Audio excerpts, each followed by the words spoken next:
Abra a tua Bíblia, livro de Mateus, capítulo 27. Acende para nós as outras também, Caio, por favor. Isso. Quero ler contigo dois textos, em específico Mateus 27.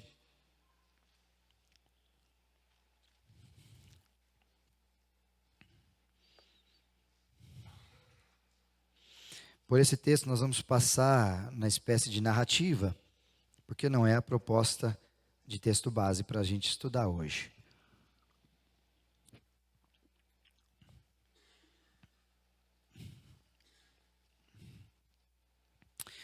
A partir do capítulo 27, na sua Bíblia, se você puder ver a narrativa aí, preciso que você fique na sua Bíblia. O Caio não vai nos ajudar nesse texto, não precisa, Caio, depois a gente ajusta os outros. Mas no capítulo 27 nós temos a sexta-feira acontecendo. Capítulo 27, a partir do versículo 1, o versículo diz assim: ao romper o dia. Numa outra tradução está dizendo, iniciando a semana. Iniciando a sexta, melhor. Na outra tradução está dizendo, ao raiar o sol na sexta-feira. Ou seja, a partir daquela madrugada que houve a negativa de Pedro, Jesus diante do Sinédrio e etc e tal, agora eles levam na sexta-feira Jesus para Pilatos. E ele, nesse encontro com o governador, tem algumas circunstâncias interessantes. A partir do capítulo 27, versículo 1 e 2, nós temos essa narrativa. Depois você tem a história de Judas.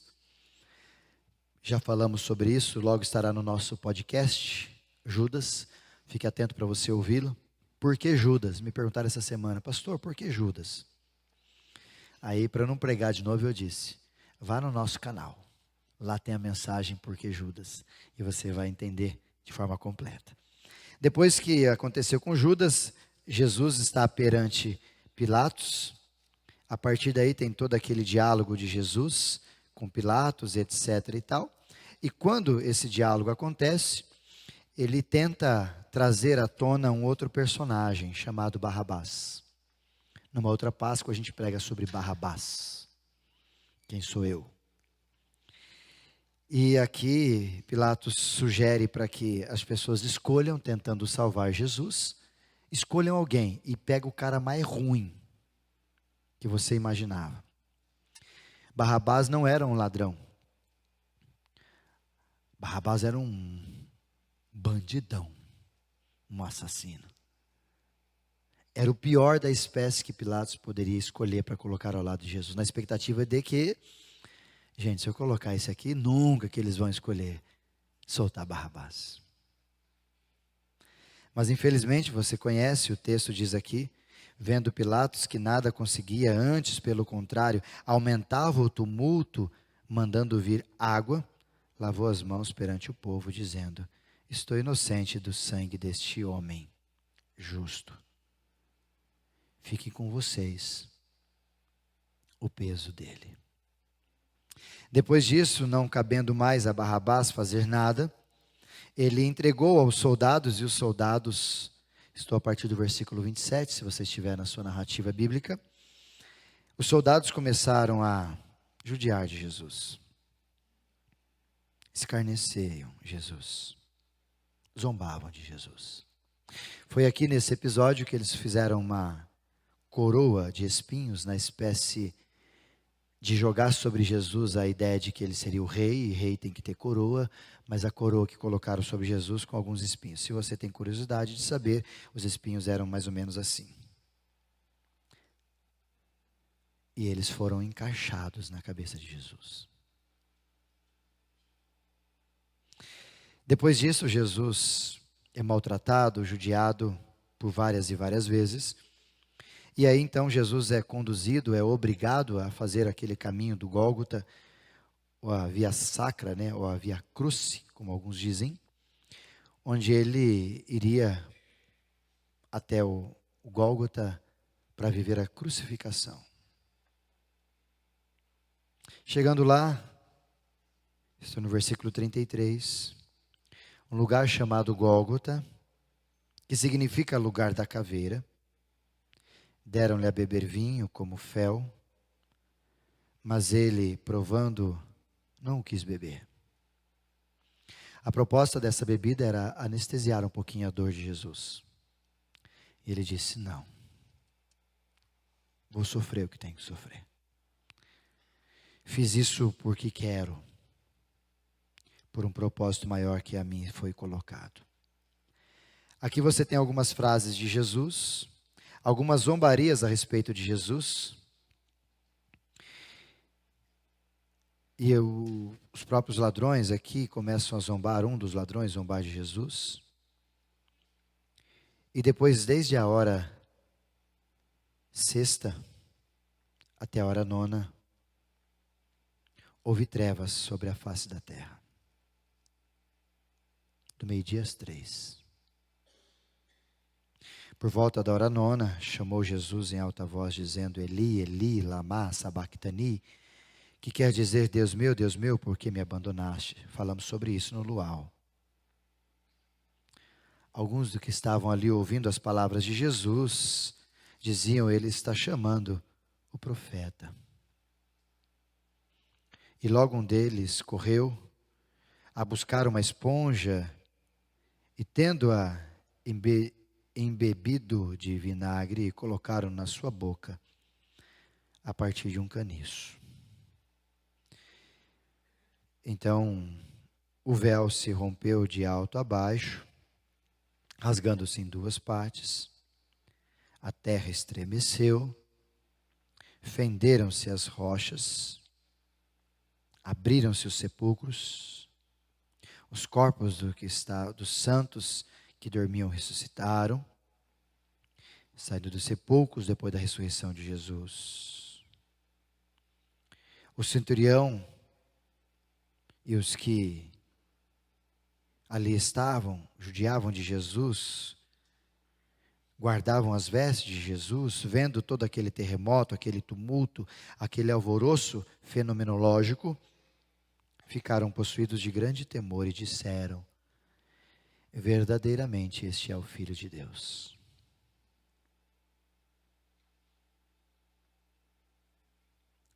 Estavam ali mulheres, observando de longe.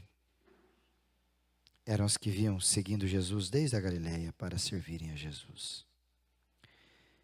Dentre elas estava Maria Madalena, Maria, mãe de Jesus, Maria, mãe de Tiago e de José, e a mulher de Zebedeu. Já no final da tarde, veio um homem rico de Arimateia chamado José, que era também discípulo de Jesus. Foi ter com Pilatos e pediu o corpo de Jesus. Então Pilatos mandou que lhe fosse dado, lhe fosse entregue.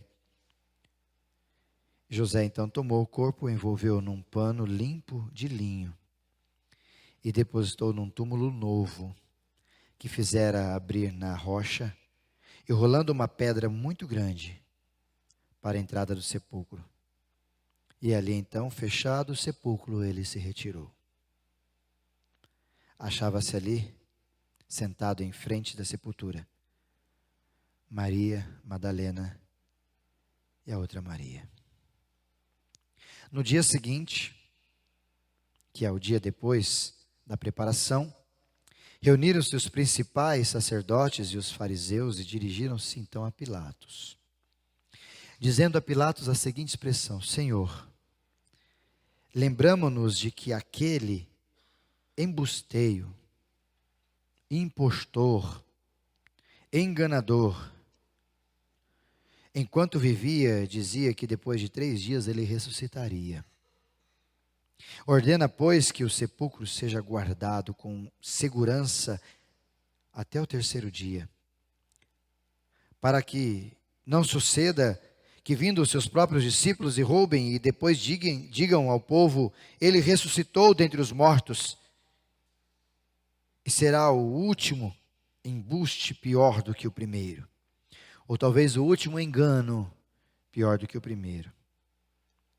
Disse-lhe então Pilatos: vai, faze como queres. Lhe dou uma escolta e de guardar o sepulcro como vos bem parecer. Indo eles então, montaram guarda no sepulcro, selando a pedra e deixando ali aquela escolta. Acabaram o sábado, capítulo 28. Ao findar do sábado, ao entrar o primeiro dia da semana, como hoje, domingo, num raiar de sol como esse, logo ainda na madrugada, onde o sol ainda não estava dando as caras, as mulheres, algumas foram até o sepulcro, tentar ver o que aconteceu, ou tentar perceber se Jesus ainda estava lá. Versículo 2 do capítulo 28 diz: E eis que houve um grande terremoto, porque um anjo do céu desceu. Chegou diante da pedra que fechava aquele sepulcro, uma pedra de em média 2 toneladas, e assentou sobre ela depois de abrir o sepulcro.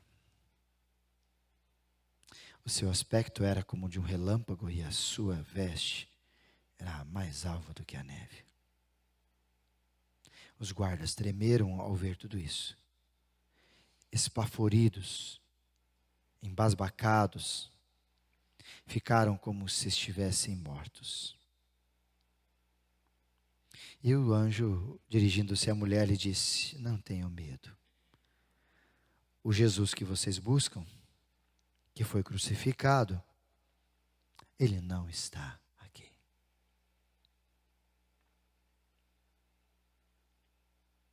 Ele ressuscitou. Aqui, por hora, acaba um pouco a história de Jesus, que a gente sempre celebra, e nós celebramos isso comumente, e toda a história dessa narrativa de Jesus, da morte, da ressurreição de Jesus, ela ainda é dita, e glória a Deus por isso, que ainda nos pulmões do povo cristão, ela ainda salta, ela ainda brilha, ela ainda mexe com a gente. E é tão lindo a gente perceber essa narrativa de Jesus. Não sei se você tem esse costume, mas eu gosto demais de ler essas narrativas a tempo e fora de tempo, inclusive nessa época agora de Páscoa. Porque, como eu disse esses dias, infelizmente, numa cidade no Santa Catarina, onde é a cidade que tem como proposta turística ser aquela que quer ser o polo nacional da Páscoa, e ali se faz muitos ovos gigantes, ovos bonitos, ovos diferentes, ovos de todas as cores, ovos recheados, ovos sem recheio, do jeito que você gosta de comer um chocolate. Mas naquela cidade que quer ser o polo da Páscoa no Brasil, não fala uma expressão sobre a verdade. Me permito usar a expressão a todos os moradores dali, mas não a todos, mas aos que organizam essa festa, um bando de enganadores. E talvez é assim que a gente vive diante das nossas famílias. Quando talvez o teu filho saiba muito mais sobre o coelhinho da Páscoa, mas não sabe da Páscoa de verdade, que é de Jesus. Quando talvez na sua história, no seu vínculo, as pessoas, inclusive dos teus lábios, saem muito mais palavras a respeito de que tipo de chocolate você gosta, como o coelhinho veio, que tipo de coisa você gosta, que tipo de presente você vai correr atrás, que chocolate você vai dar para A, para B, para C. Mas se você fizer uma autoanálise, talvez não saia dos teus lábios a expectativa de que Páscoa é a ressurreição de Jesus. Talvez se isso se pareça familiar, se é coincidência, tenho que lhe fazer entrar nesse grupo onde você é enganador. Porque você está enganando as pessoas da verdade. Páscoa não tem a ver com ovo de Páscoa, não tem a ver com coelhinho, não tem a ver com nada disso, assim como o Natal não tem a ver com Papai Noel. E muito menos com presentes. Natal tem a ver com consciência de que Jesus, o Salvador desse mundo, começou a sua história pisando aqui, através do útero de uma mulher. E ressurreição tem a ver com Jesus dar o último passo em terra a partir de uma madeira, sendo os seus sapatos, e saindo daqui para se apresentar para alguns depois da sua ressurreição e fazer com que a terra e o céu se linkassem a partir de alguém que é justo e que não precisava passar pelo que passou. Isso é Natal, isso é Páscoa. Fora disso, é mera bajulação. São estratégias e intencionalidades de quem deseja falar aquilo que não sabe ou de quem deseja enganar aqueles que não conhecem. No entanto, há um filme muito interessante, se você quiser assistir, inclusive eu oriento, chamado Em Defesa de Cristo. Um filme que saiu em 2017, e esse filme tem a ideia de um jornalista que ele tem a seguinte missão: desconstruir a existência de Deus. Ele era um ateu, e como bom ateu, queria de alguma forma, e a sua esposa não era, e as pessoas ao seu redor não eram, e ele queria de alguma forma provar que Deus não existia. E ele foi conversando com algumas pessoas, o filme fala sobre isso, eu vou contá-lo aqui, mas assista se você puder. E ele vai buscando algumas informações, e alguém lhe dá um viés de caminho real para fazer a sua busca ser bem-sucedida. Ele vai tentando, arqueologicamente, historicamente, buscando todas as informações possíveis, mas ele chega nessa pessoa e ela dá o viés: prove que ele não ressuscitou, que você vai provar que Cristo foi uma farsa e que Deus não existe.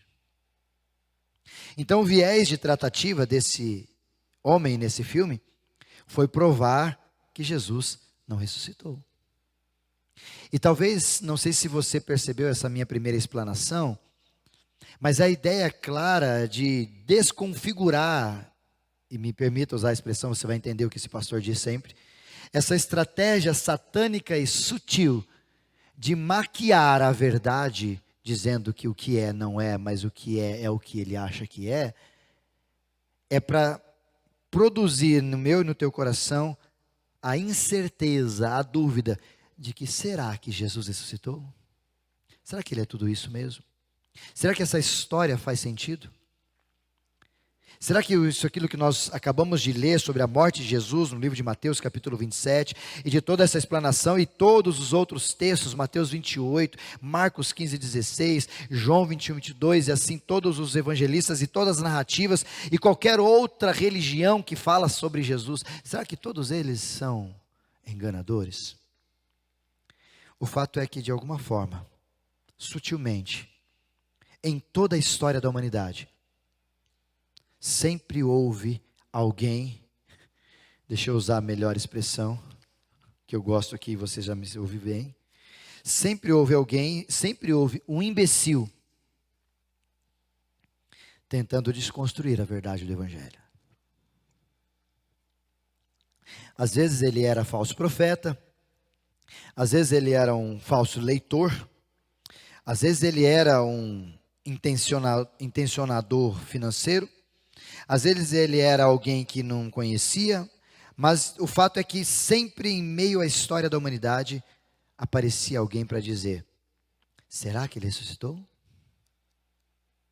Alguns anos para frente, depois da morte e ressurreição de Jesus, você tem capítulo de número 15 de 1 Coríntios, esse texto eu quero que você abra, e nós vamos ler porque isso aqui se torna quase que uma tese paulina na sua teologia, a despeito do que ele vai conversar com a igreja de Corinto, onde na igreja de Corinto algumas pessoas estavam povoando uma mensagem, um sofisma, uma heresia a partir das discussões daquelas pessoas, onde na expectativa delas é dizer que nós não ressuscitamos nos últimos dias, numa intenção de dizer que nós não ressuscitamos, que nós voltamos, reencarnamos, uma série de problemáticas a respeito disso, e Paulo no capítulo 15 de 1 Coríntios, ele traz uma tese maravilhosa a respeito da ressurreição de Jesus, e é desse texto que eu quero tirar ensinos para nós. Ajuda aí, Caio, me ajuda aí, capítulo de número 15 de 1 Coríntios,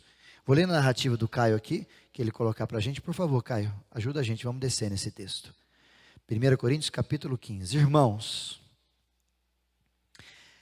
quero lembrá-los que o evangelho que preguei a todos vocês, o qual vocês receberam e no qual vocês estão firmes. Por meio deste mesmo evangelho, vocês são salvos, desde que se apeguem firmemente à palavra que preguei. Caso contrário, vocês têm crido em vão. Pois o que primeiramente lhe transmiti foi o que recebi, que Cristo morreu pelos nossos pecados, segundo as Escrituras. Ele foi sepultado, segundo as Escrituras, e ressuscitou ao terceiro dia, segundo as Escrituras. Apareceu a Pedro, depois aos 12. Depois disso apareceu a mais de 500 irmãos de uma só vez, talvez um primeiro concílio. Jesus apareceu, as aparições de Jesus contadas ali são pelo menos 14 vezes.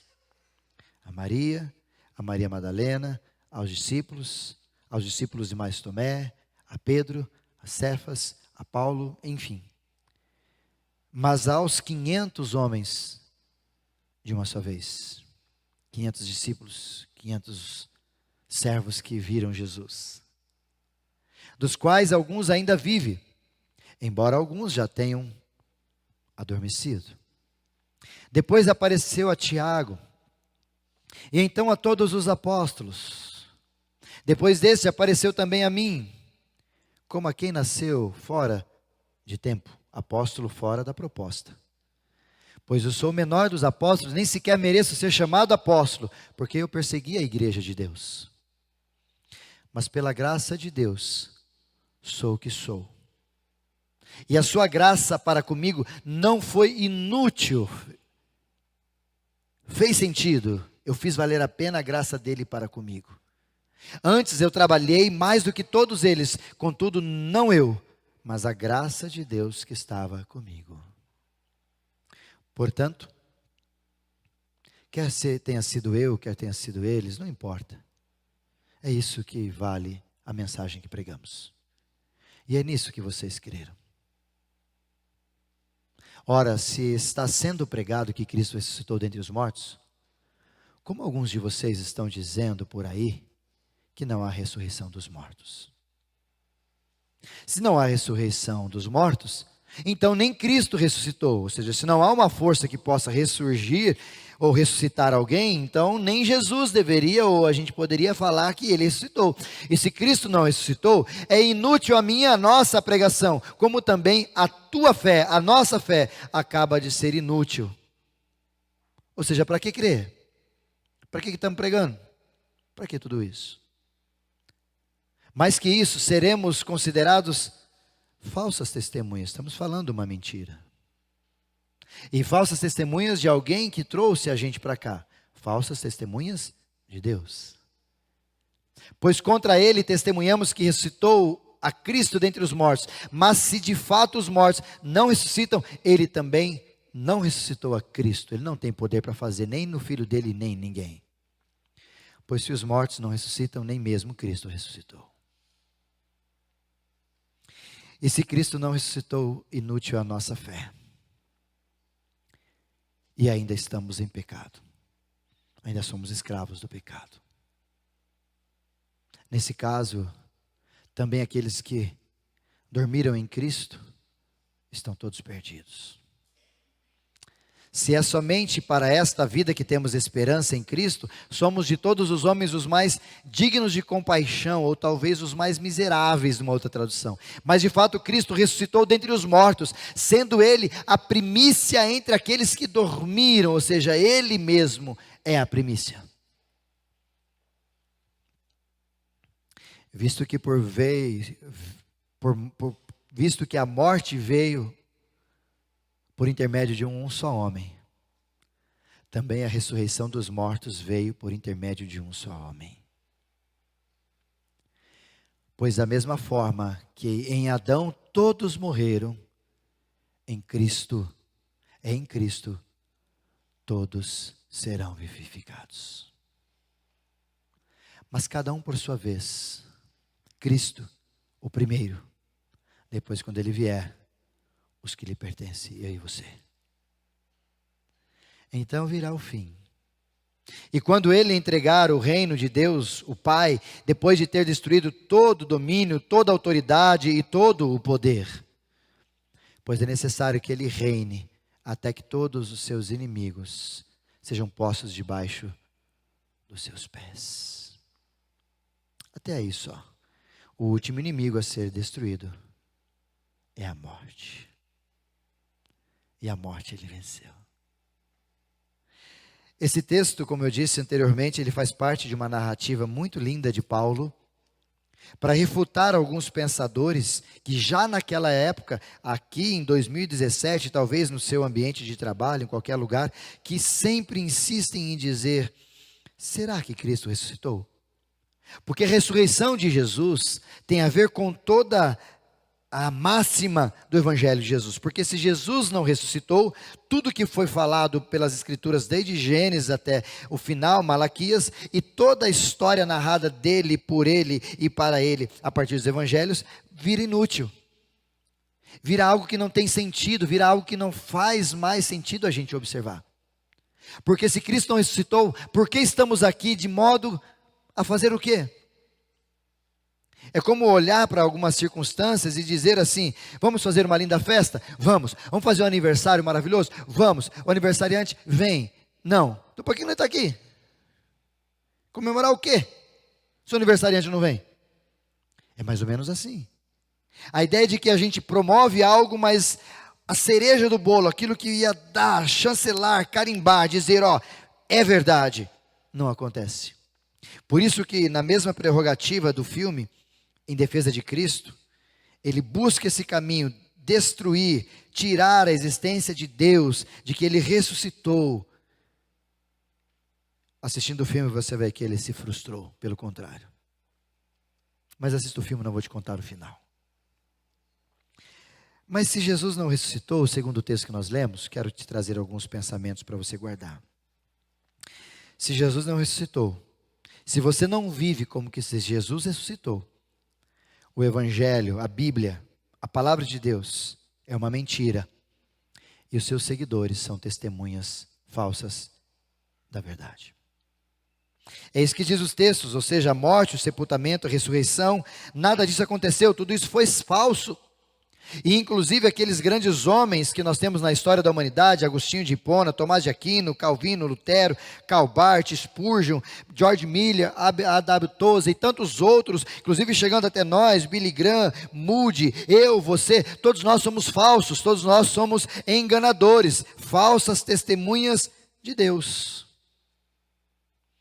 E eu sou bem inteligente para acreditar que esses homens, apesar de falhos, mas muito inteligentes, não são idiotas. Uma das coisas que me faz pensar em alguma coisa sobre algum tema que eu desconheço e quero me aprofundar, mas que às vezes necessariamente preciso dar um ponto de apoio ou alguma contundência, eu olho para homens de verdade, de Deus, e falo, se esse homem de Deus fez o que fez e apoia o que apoia, eu estou junto. Ah, mas você desconhece, não é sobre mim, é sobre a fé dele que eu apoio a minha consciência. Por isso que quando a gente vê essa relação de homens maravilhosos, como a Jonathan Edwards, um dos primeiros avivalistas, a gente percebe que, de fato, o Evangelho não é uma mentira, mas se Jesus ressuscitou, não ressuscitou, melhor, todos esses homens são enganadores e eu faço questão de fazer parte de uma galeria de homens enganadores como esses. Se Jesus não ressuscitou, a segunda verdade também é, não há garantia de vida após a morte. Porque se Jesus não ressuscitou, todos aqueles que dormem ou que morreram vão ficar do jeito que está. É o que diz o restante do texto do capítulo 15, a partir do versículo 5, também no versículo 8, como também no versículo 12 e 13, e finalizando no 19, ou seja, somos apenas meros mortais que a vida acaba aqui como um bicho, que não tem expectativa do amanhã, que simplesmente não conseguem entender que a vida não acaba num sopro, a vida tem um posterior e a eternidade é muito maior do que a vida presente. Tudo aquilo que eu vou viver em Cristo na eternidade é muito maior do que aquilo que eu vivo hoje. Talvez o que eu vivo hoje é isso aqui, a despeito da eternidade, que eu nem consigo mensurar. E a gente achar que só isso aqui é a vida, meros mortais, mentalidade fútil, segundo o apóstolo Paulo.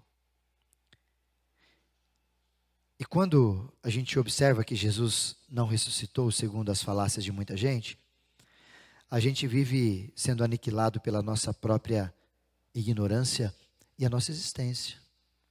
Porque a gente vive investindo em tempo que não deveria, investindo em coisas que não poderia e se esquecendo daquilo que a gente deveria. Por exemplo, pensar no amanhã. Quando eu digo amanhã, não estou dizendo amanhã de segunda-feira. Quando eu digo amanhã, eu estou dizendo amanhã depois que você partir dessa. A vida é muito curta, mas ela não precisa ser breve. Terceira verdade que esse texto também me ensina é que se Jesus não ressuscitou, se Ele não ressuscitou, além da gente fazer parte de uma galeria de enganadores, além da gente não ter a garantia do pós-vida, da vida pós-morte, melhor, da ressurreição, mas também nada do que Ele prometeu na vida e na morte faz sentido. Por exemplo, Jesus fez muitas promessas, milhares, me atrevo a dizer. Milhares de promessas das quais, quando Jesus falava, como por exemplo, dizendo, não tenham medo. Em João capítulo 16, 33, quando Jesus dizia, não tenham medo, eu venci o mundo. Talvez nada disso valeria se a gente entendesse que Jesus não ressuscitou. Mas a grande questão aqui é que algumas palavras muito importantes de promessas que Jesus fez, que não faria sentido. Por exemplo, pecados perdoados. Se Jesus não ressuscitou, teu pecado não é perdoado. Você continua sendo escravo do pecado. Você continua vivendo uma esfera onde quem domina ou quem te tendencia é o pecado, ou seja, você não consegue se controlar, como a gente falou no início do culto. Seu maior inimigo é o seu velho homem. A segunda promessa que Jesus nos dá a despeito da vida, mas agora à frente, João capítulo de número 16, quando ele diz, eu não vos deixarei órfãos, mas eu lhes enviarei o Consolador. Que a segunda expectativa da promessa mais contundente de Jesus, além de perdão pelos nossos pecados, na expectativa da nossa leitura, é a descida do Espírito Santo sobre o povo dele. Como a gente cantou, veja comigo está o Espírito morando em meu ser. Se Jesus não ressuscitou, não tem nada dentro do ser. Só tem órgãos. Só tem coisa ruim, só tem nós. Mas se Ele ressuscitou, o Espírito habita em mim e em você, é o que está dizendo no texto.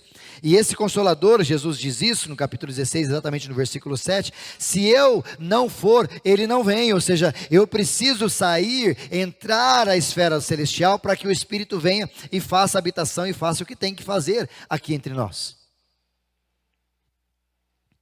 Mas por último, a terceira e última promessa de Jesus, nesse processo que nós elencamos aqui, é quando ele fala em João 14, versículo 1 e 2, não se turbe o vosso coração. Credes em Deus, credes também em mim, na casa do meu Pai há muitas moradas. Se não fosse assim, eu vou-lo teria dito, vou preparar um lugar para vocês.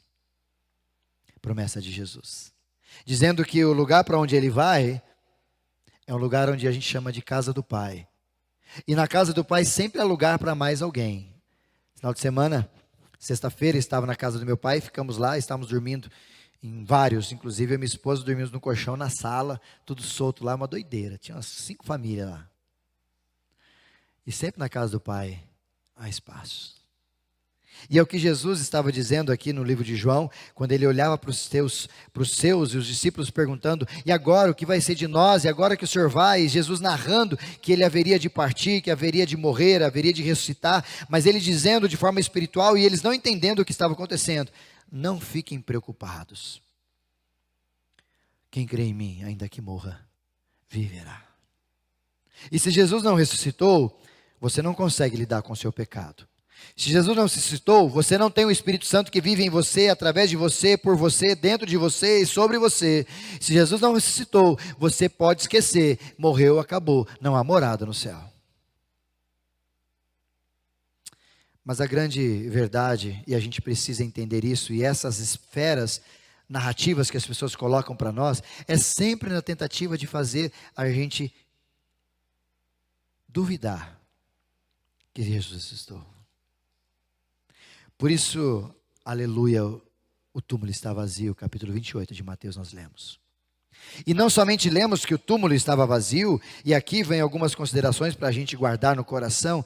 Por que a gente precisa entender, apesar de ser um fato, apesar de ser uma estrutura que mudou a história da humanidade, apesar de ser um momento que tem a ver com a nossa fé também, crer, como foi colocado no livro de 1 Coríntios capítulo 15, que Cristo ressuscitou, mas a gente precisa entender alguns fatos importantes aqui. Por exemplo, o túmulo vazio prova que Jesus ressuscitou. Talvez você possa ser daqueles que, não, mas eu não acredito, como aquele que aconteceu do filme. Ou talvez você pode dizer, aconteceu alguma coisa, e existem assim algumas teorias para dizer que o túmulo vazio, e aquela consideração muito que a gente tem, e alguns amigos advogados me dizem isso, falando assim, quando a gente não consegue lidar com a situação, ou seja, quando eu não posso provar que a verdade não é verdade, eu preciso descredibilizar aquele que disse a verdade. E essa é a estratégia de Satanás no tempo espiritual. Se eu não posso contra a verdade, eu descredibilizo o anunciador da verdade. E é tão interessante que aqui essas narrativas sobre a teoria de que Jesus não ressuscitou porque o túmulo vazio não é tão vazio assim, algumas delas, para você ter uma ideia, tem a ver com Jesus ter desfalecido, ou seja, ele não morreu, ele ficou 3 dias, mas era só um processo medicinal que ele passou. E quantas vezes você não ouviu por aí alguém que morreu, mas que não morreu e que bateu no caixão, e que Jesus era um desses casos.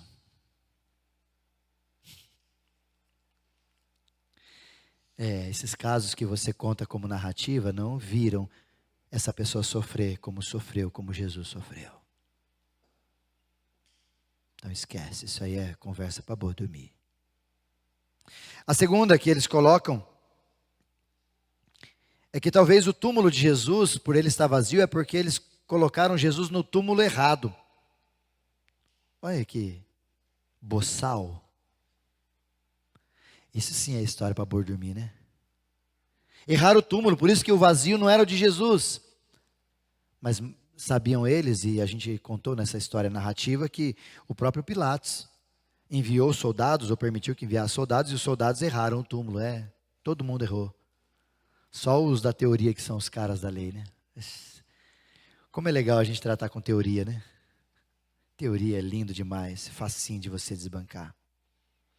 Outra proposta que colocaram, talvez, é que roubaram o corpo de Jesus. Por isso até que colocaram ali alguns homens, soldados, para ficarem à frente, para dizer que, vão tirar, então roubaram. O que os homens, os discípulos iam fazer com o corpo de Jesus guardado até agora? Para mó de quê?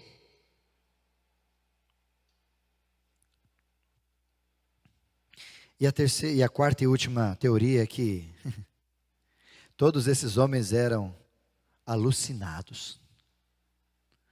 Tudo uns pangaré. Tudo uns tontão assim, igual a nós. Acredita em Papai Noel. Acredita em Coelhinho da Páscoa.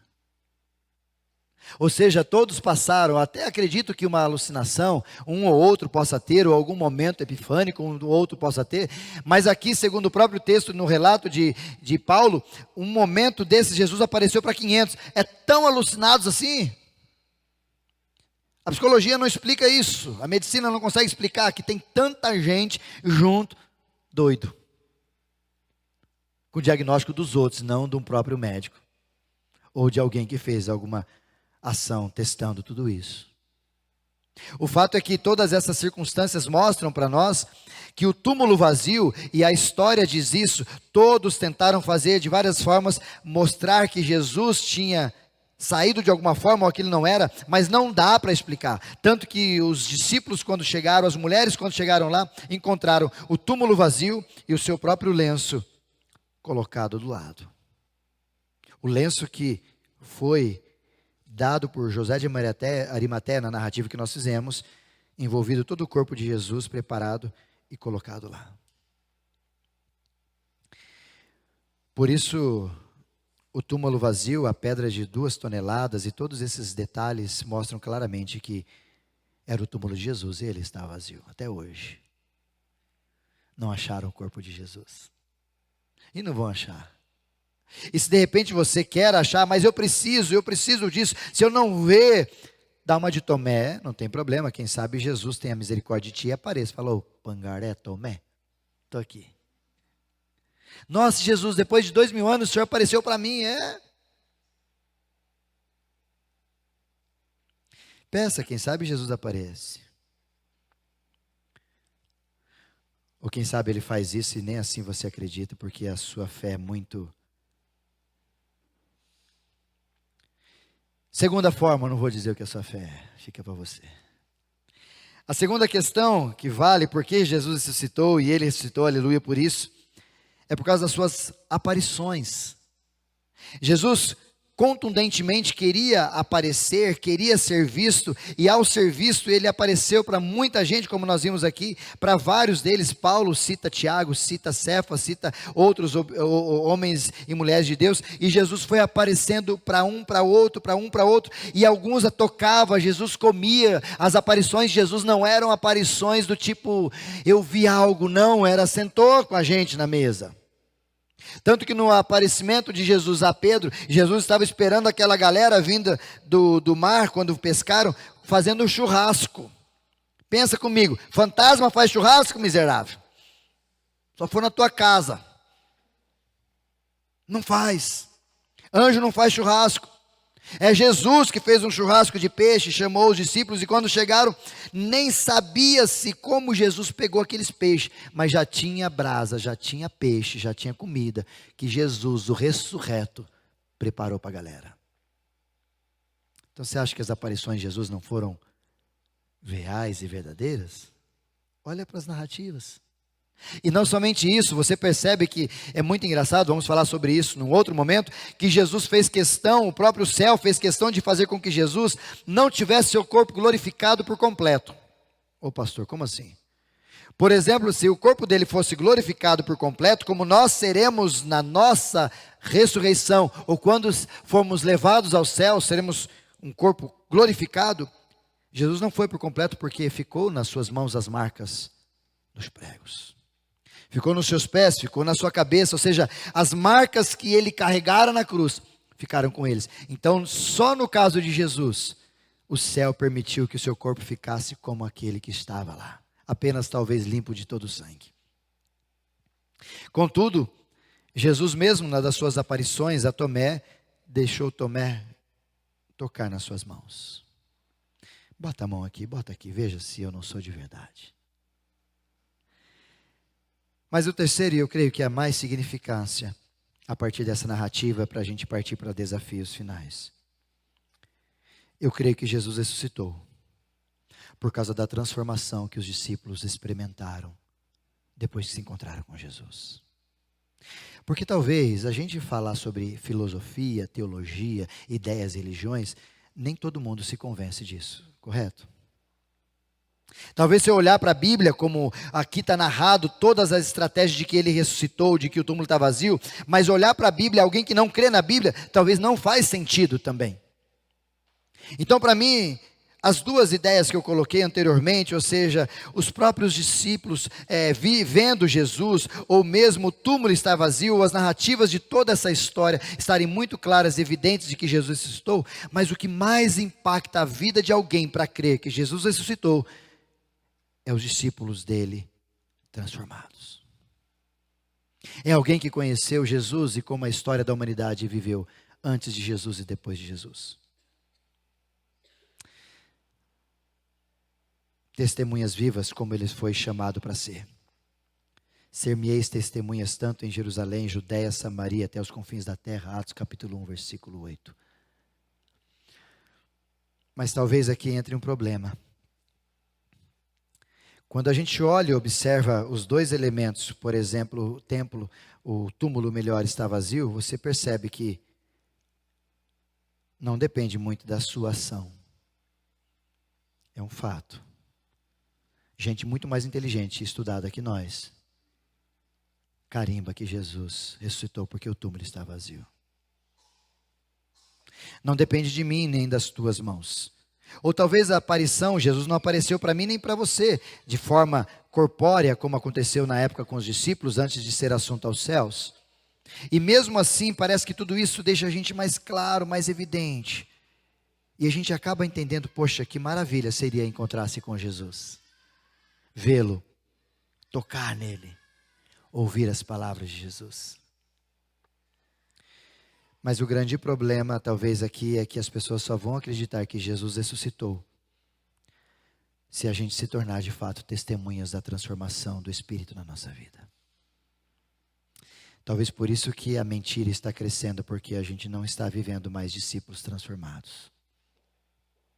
E aqui a minha queixa, inclusive, não só queixa como queixume, como tristeza nos lábios, é dizer que nós estamos cheios de gente dentro da igreja que não mudam e não transformaram por Jesus ainda. Gente que se encontraram com algum Jesus, mas não foi o Jesus que morreu e ressuscitou. Porque suas vidas não são transformadas. Porque aquilo que ele fazia no passado continua fazendo do mesmo jeito. As palavras que ele ditava no passado com as pessoas não mudaram.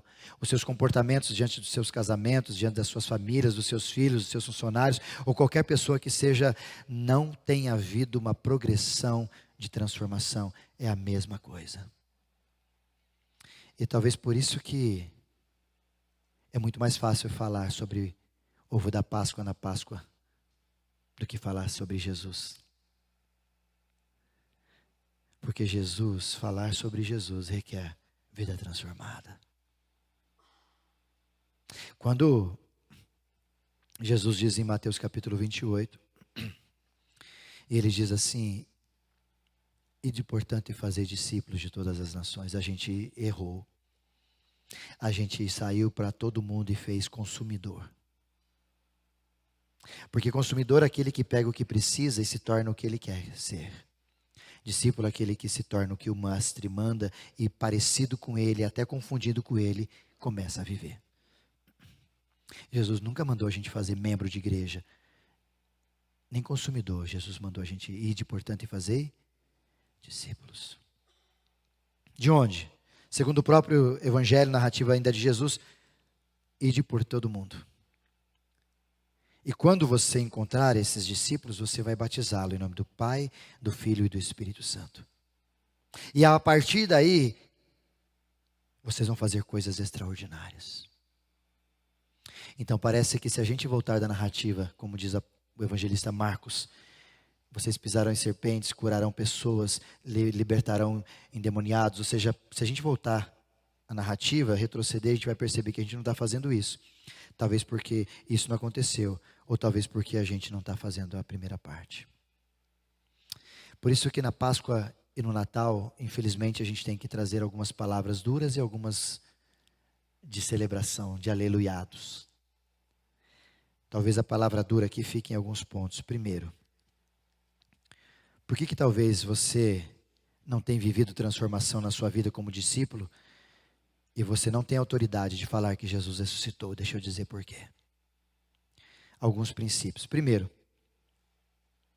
você só pode dizer que Cristo ressuscitou e que a transformação de Deus está acontecendo na sua vida se você ama a palavra de Deus. E talvez aí vai uma pequena pergunta sobre isso. Quantas vezes essa semana você leu a palavra de Deus? Se você não tem acesso à palavra, não consegue olhar para ela, não consegue amá-la, não consegue lê-la, não consegue diluir sobre ela, não consegue ouvir algo sobre ela.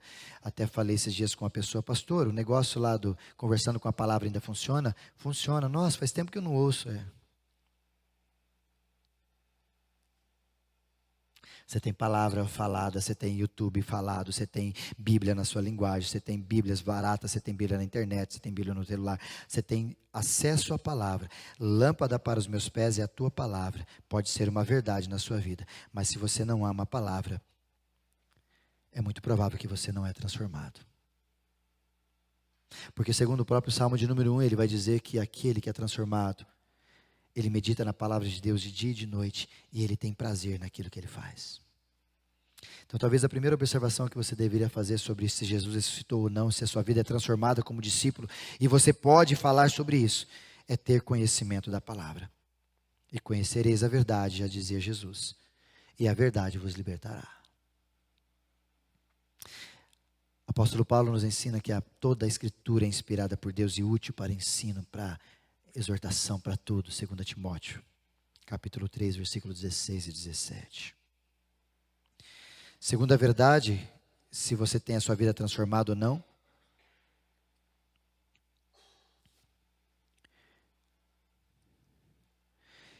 é crer nas promessas de Deus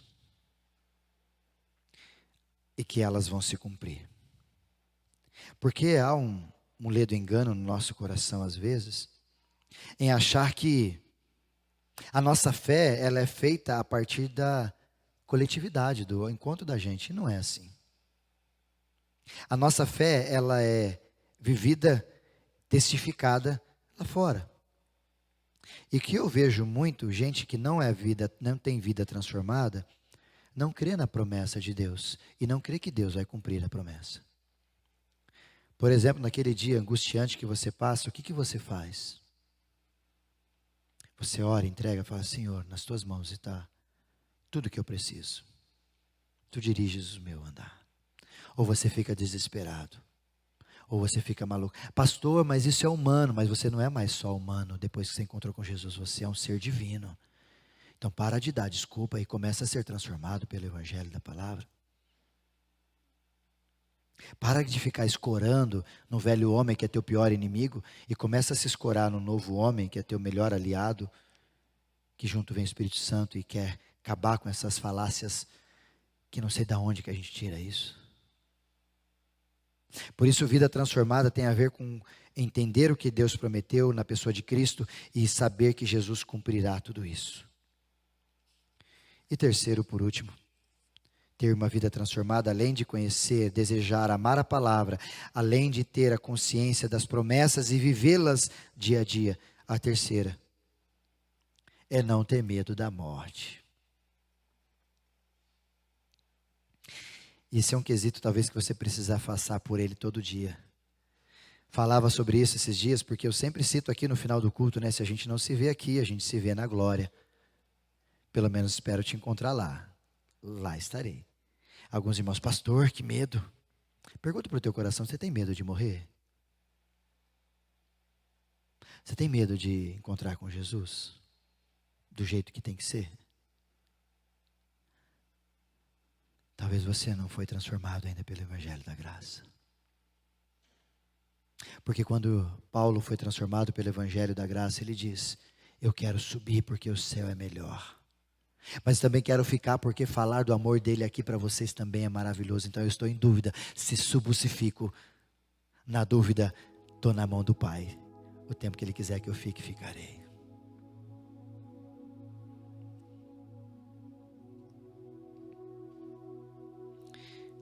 1 Coríntios capítulo 15, Caio, versículo 55, por favor. Onde está, ó morte, a sua vitória? Onde está, ó morte, o seu aguilhão? Talvez na tradução popular seria: onde está o teu gatilho de ficar me acusando? 56, Caio.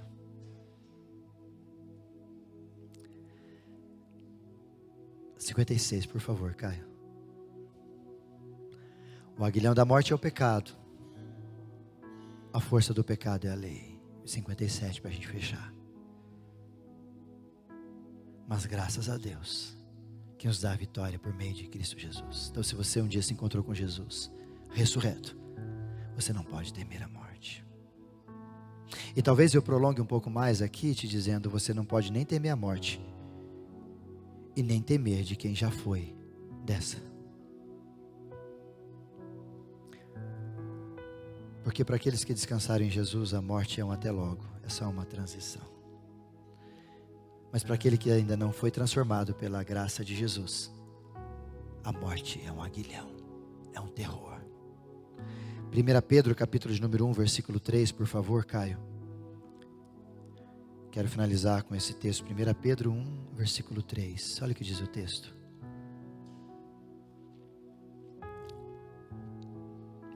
Bendito seja Deus e Pai de nosso Senhor Jesus Cristo.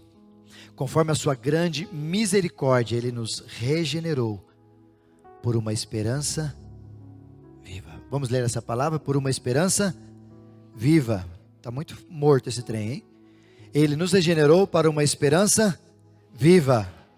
Por meio do quê? Da ressurreição de Jesus Cristo dentre os mortos.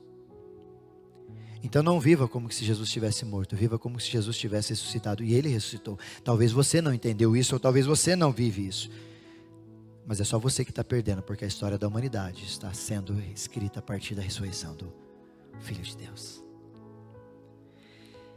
Para a gente ouvir, refletir e agir, e encerrarmos, irmos para a nossa ceia. A história de Jesus é um fato. O mundo, o príncipe deste mundo, Satanás, vai fazer de tudo para tirar essa história da sua vida. Vai fazer de tudo para tirar essa história dos seus filhos, de que Jesus ressuscitou, e de que Páscoa não é morte e ressurreição, mas é ovo. Não caia nessa cilada. Isso é Satanás querendo mudar a verdade do Evangelho. Se Jesus ressuscitou, Ele nos dá a garantia de vitória sobre a vida em meio às lutas. Ele disse mesmo: no mundo tereis aflições, mas tem de bom ânimo, eu venci o mundo. Então, se Jesus ressuscitou, fique em paz. Mesmo em meio às lutas, você será vitorioso. E não há vitória sem lutas, mas pode haver algumas derrotas também. Ele também sofreu. Por causa da ressurreição de Jesus, nós temos a garantia de que a morte é só um até logo. Nós vamos nos reencontrar, então fique em paz. Espero que os seus, quando partirem dessa para o melhor, essa seja a paz que ocupe o teu coração. Terceira e última verdade: Jesus ressuscitou, por isso a sua ressurreição é a garantia de que somos cidadãos do céu. Que não somos desta família, mas somos da família de Deus por intermédio do seu Filho primogênito, Jesus. Então, se Cristo ressuscitou, não viva como um ser humano normal. Viva como um homem e uma mulher que não é deste mundo. E conjuntamente, viva como uma família que não é deste mundo. E conjuntamente, faça com que sua casa seja um pedacinho do céu. Porque nós não somos deste mundo, porque Jesus ressuscitou. Caso contrário, você precisa rever os seus valores e a sua crença.